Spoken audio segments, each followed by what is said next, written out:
Era algo intuitivo que a Defensoria Pública iria se tornar uma entidade, uma instituição grandiosa para o país. Esse tripé é que garante o equilíbrio de pesos e contrapesos na justiça brasileira. Naquela época tinha várias secretarias contra defensores. Nós não tínhamos assessores, nada. Porque tínhamos muito trabalho e ganhávamos pouco. A nossa defensoria vai ser instituída, só falta ser sancionada a lei. Ou você criava a defensoria naquele momento com quem estava lá, ou você ia ter que demorar para poder criar uma estrutura toda. Foi extinto o DAJ, que era o Departamento de Assistência Judiciária, e criada a Defensoria. Então, a partir do dia 1º, do dia 30 de março de 90, nós vamos passar a ser da Defensoria.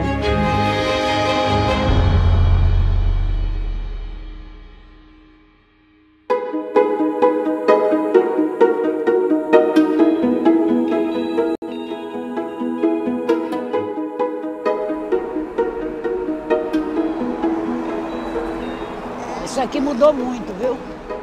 O nome, já tem o nome Defensoria Pública. Na época que nós trabalhávamos aqui, aqui era o nosso estacionamento. Aqui embaixo tinha um monte de camelô, que eu me lembro... De táxi, uma banca de revista. Exatamente. O concurso acho que foi em 85, mas a gente só foi tomar posse em 86. Tivemos que pagar o edifício e garagem para estacionar do nosso bolso. E naquela época nós não ganhávamos muito, não, nós ganhávamos pouquinho.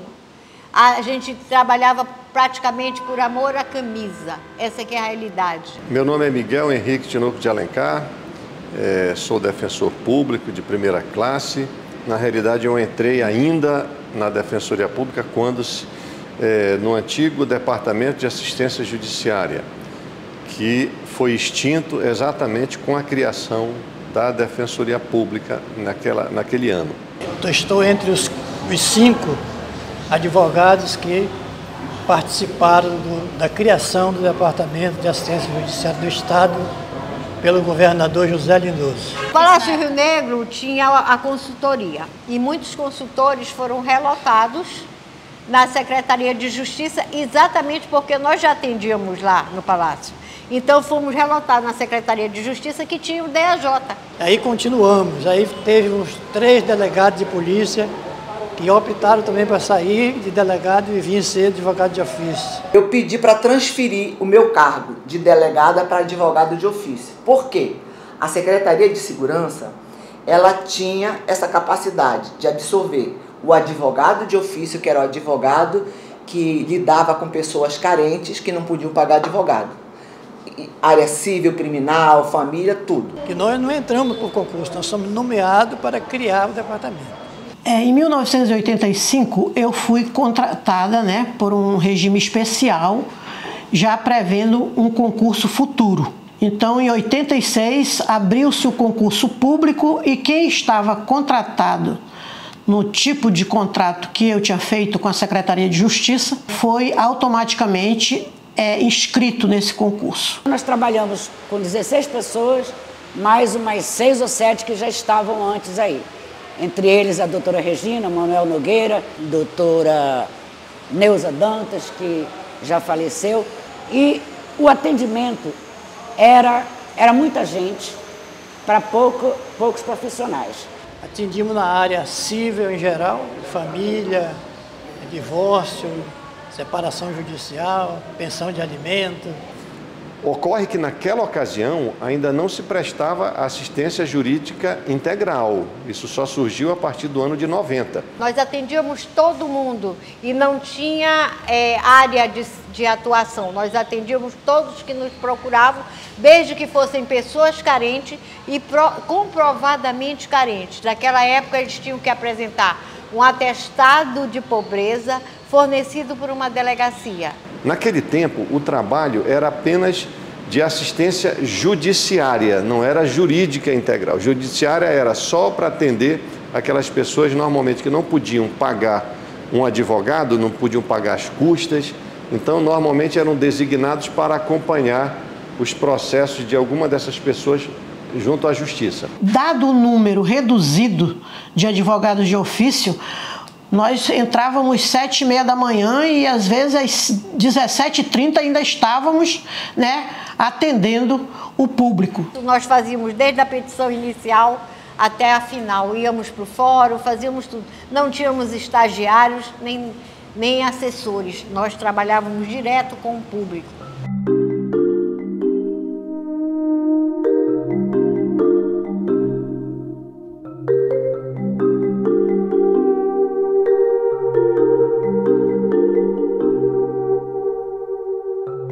A Constituição pretende ser a voz, a letra, a vontade política da sociedade rumo à mudança. Que a promulgação seja nosso grito. Mudar para vencer. Muda, Brasil!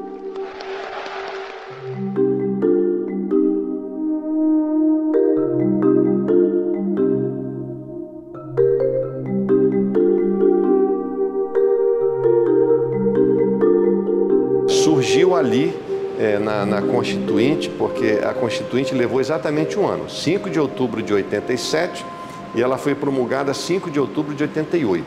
Então, esse período de um ano, nós tivemos em diversos gabinetes, levando conhecimento e convencimento para que os parlamentares votassem, aprovassem aquela inserção da Defensoria Pública no seu lugar devido na Constituição como uma instituição essencial à justiça. Na Constituição, a Defensoria apareceu na Constituição.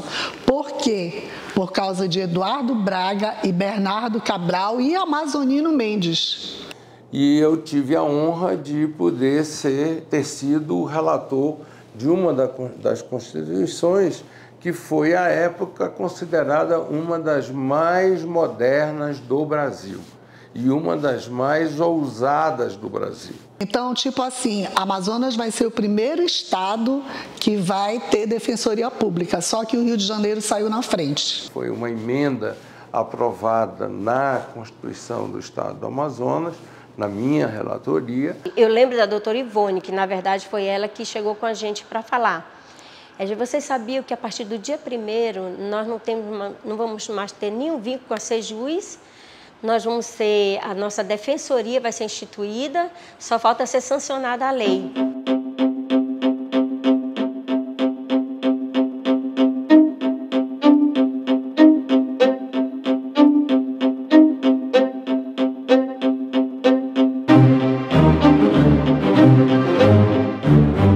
O doutor Afonso Lins, na época, era da Secretaria de Justiça, tanto que ele seria o primeiro defensor público.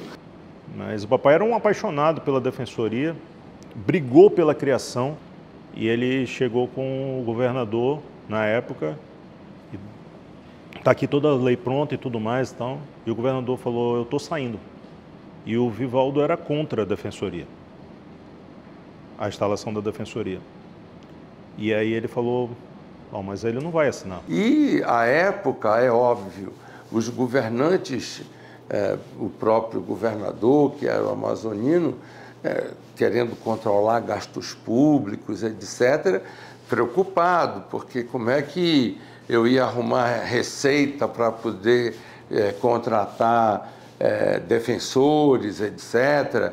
Pessoas da área de política, de segurança pública, de outras instituições, começaram a encher a cabeça do governador para não assinar. E aí o meu pai falou assim, tem momentos na vida em que a gente tem que ir para o lado sentimental, quando a gente não consegue alguma coisa. E a gente pressionando, chorando, rezando e pedindo que fosse assinada. E ele falou assim, na vida a gente ganha e perde. Eu perdi. Então, praticamente, foi aquela implorando, assine, por favor. E segurou o papel na mão e puxou. E aí ficou calado, deu 3 segundos, o amazonino pegou o papel da mão dele, puxou e assinou. E assim foi criada a Defensoria Pública.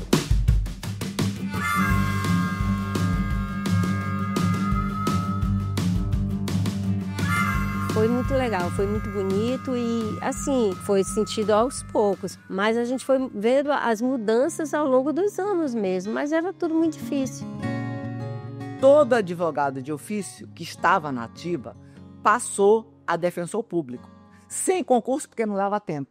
A lei já previu o aproveitamento de servidores do quadro da Sejusc, antes era Sejusc, se eu não me engano, na época, e para integrar o quadro da Defensoria Pública, o quadro inicial. Ou você criava a defensoria naquele momento, com quem estava lá, ou você ia demorar para poder criar uma estrutura toda.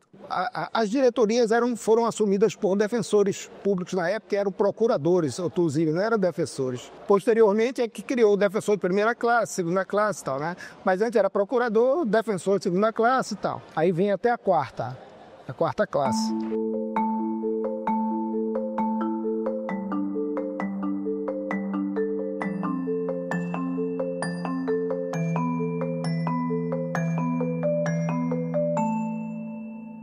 A Defensoria Pública do Estado do Amazonas tem uma marca muito forte na nossa família. Meu pai funcionava ainda como advogado de ofício da Polícia Militar. Ele recebeu um convite do então governador Gilberto Mestrinho para que ele pudesse ser, à época, o primeiro procurador-geral da Defensoria Pública do Estado do Amazonas. Depois o cargo veio a receber nova nomenclatura e passou a ser defensor-geral.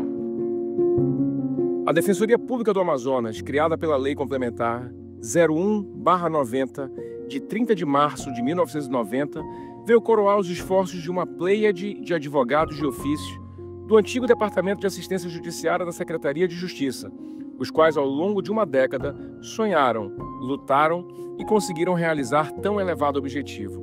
O Estado não estaria completo na sua atividade em favor do povo se faltasse a Defensoria Pública, porque os menos afortunados da sorte se deparariam com barreiras intransponíveis antes do acesso à justiça. Um povo só será feliz na medida em que a justiça for perfeitamente distribuída e a lei e o direito se transformarem em instrumentos da paz social. A Defensoria Pública é a terceira ponta do triângulo na execução da justiça para as classes menos favorecidas, em que entram e se completam o juiz, o Ministério Público e o Defensor Público. Para facilitar ao Defensor Público o conhecimento de sua lei, colocamos em suas mãos este trabalho, complementado pela Constituição do Estado e pela Constituição da República, fundamentos maiores da instituição, uma das primeiras a se organizar no país. Agradeço a todos quantos colaboraram para a colimação do objetivo maior, desejando paz, harmonia, união e muito empenho neste nosso mundo sagrado, que é a defesa irrestrita do desfavorecido. Manaus, 30 de março de 1991. Alberto Simonetti Cabral Filho, Procurador-Geral.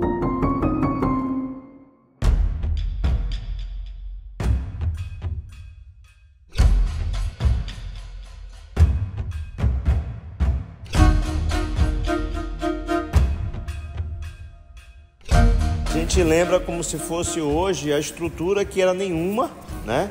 Nós tínhamos que carregar tudo, nós tínhamos que providenciar tudo.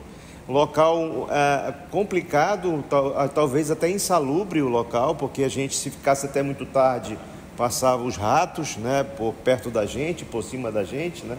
Nas mesas, às vezes, a gente, tipo 6 horas da tarde, quase 7, trabalhando, e a gente via rato passar pelo local. Praticamente começou com tudo, trazendo material, trazendo equipamentos, né, carregando tudo, porque nem gente para carregar tinha, e a gente que tinha que carregar, montar tudo, controlar tudo. Naquela época a gente vivia de doações, né? Doações, Ia nos órgãos lá para pegar o material para a gente utilizar, mesa, cadeira, que não tinha nada. Cada dia era uma surpresa, né? Nós chegávamos na defensoria, e aí, tá chegando as cadeiras e mesmo naquela época não tinha celular. E ele, através dos empresários, amigos, buscou mobiliário, buscou material de expediente, material humano, inclusive, para que pudesse trabalhar e encampar com ele aquela grande luta.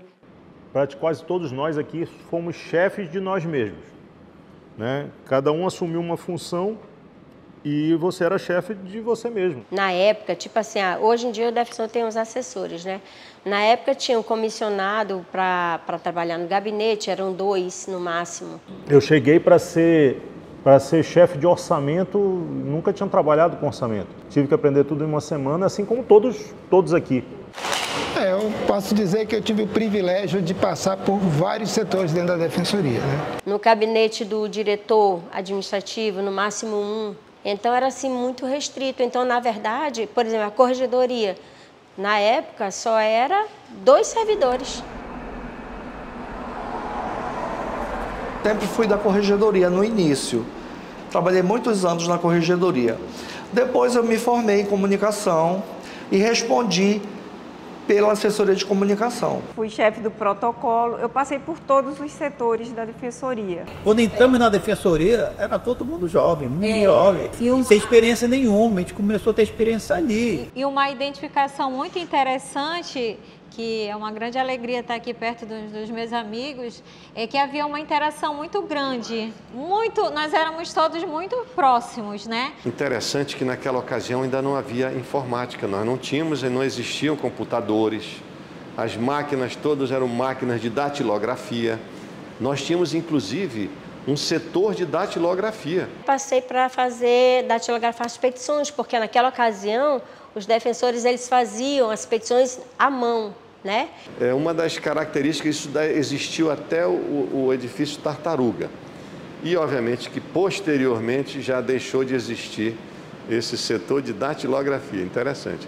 Nós tínhamos 2 servidores que, infelizmente, não estão mais entre nós, que é a Cleoni. A Cleoni, ela revisava as petições. Era a Cleoni e o seu Roque. E, naquela ocasião, também não tinha limite de fichas. O nosso horário de trabalho era das 7 às 13, não tinha limite. Então, o assistido ele podia chegar às 7 da manhã e geralmente os defensores iam embora às 13, 15 horas. Tinha o doutor Edson Souza que ficava até 4 da tarde. Havia uma triagem, né? Querido doutor Edson Souza, já não está mais entre nós. E havia uma triagem. E a cada situação que ele entendia, né, como adequada ao serviço social, ele mandava. Tinha o nomezinho de cada uma, chegava lá Selene, né, uma triagemzinha com o meu nome. A gente aprendeu muito junto, a gente apanhou um pouquinho também, né, bastante também, mas pelas dificuldades da época e as dificuldades financeiras que se tinha. Eu acho que a nossa maior alegria, cara, foi ter vencido. Porque naquela época tinha várias secretarias contra defensores. Brigaram para a Defensoria não crescer, brigaram para a Defensoria não prosperar. A Defensoria ela roubava uma parte do orçamento de outras secretarias. Quando a Defensoria foi criada, parte do orçamento da Sejus que veio para a Defensoria. Inclusive a maior briga das secretarias com a Defensoria foi por causa disso, porque foi tirando um pouquinho de todos para fazer o nosso orçamento. Então ninguém queria perder naquela época e perderam. Então, com essa situação, todo mundo vinha contra a Defensoria. Todo mundo. Qual foi a determinação? Cortar 20% no salário dos servidores. Olha a tristeza. Todo mundo já ganhava uma miséria. O que eu falei? Eu falei, não, eu não vou, não concordo. Pensa, numa reunião, todo mundo eu falando que eu não concordava. Você não ouviu? É regra geral para todos? Eu falei, aí o doutor Samuel falou assim, Fátima, depois nós conversamos, tá? Falei, tá. O que eu fiz? Ele cortou a nossa rubrica de material. Então, nós ficamos sem para não mexer no salário dos servidores. Aí, o que acontecia? Faltava copo descartável, eu comprava copo descartável. Alguém levava, a Regina levava café. Todo mundo se ajudando para não tirar dos servidores. E logo na criação, logo no início da Defensoria, nós passamos, o governador era o Vivaldo Frota. E foi uma época que ele não pagou o 13º, inclusive, né? Então a gente eu acho que foi o único governador que não deixou de pagar e atrasou a folha de pagamento do Estado. A gente sempre comentava, poxa, a gente paga para trabalhar.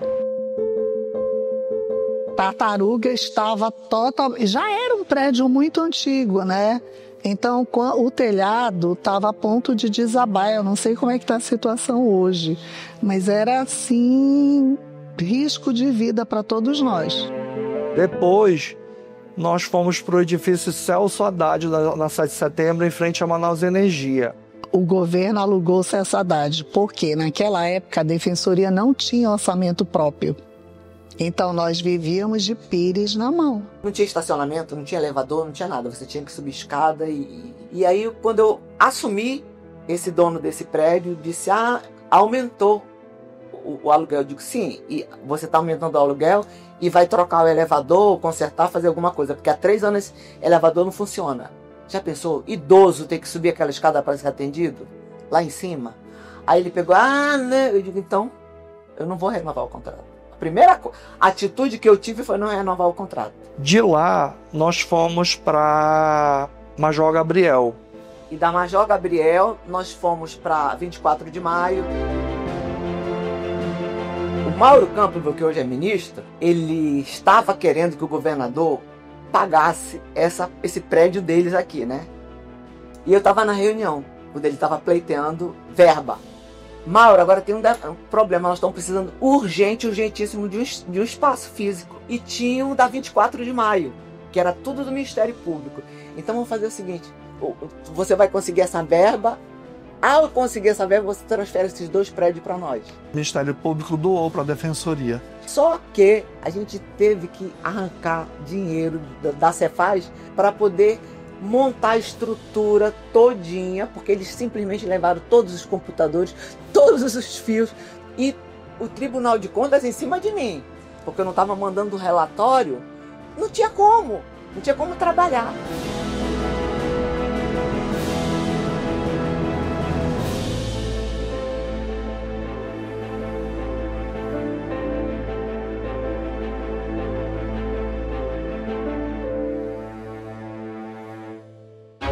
E nós estávamos num número reduzido. O concurso público que nós fizemos. O primeiro concurso público. Com a chegada dessa turma nova aí, que a Defensoria tomou outros ares.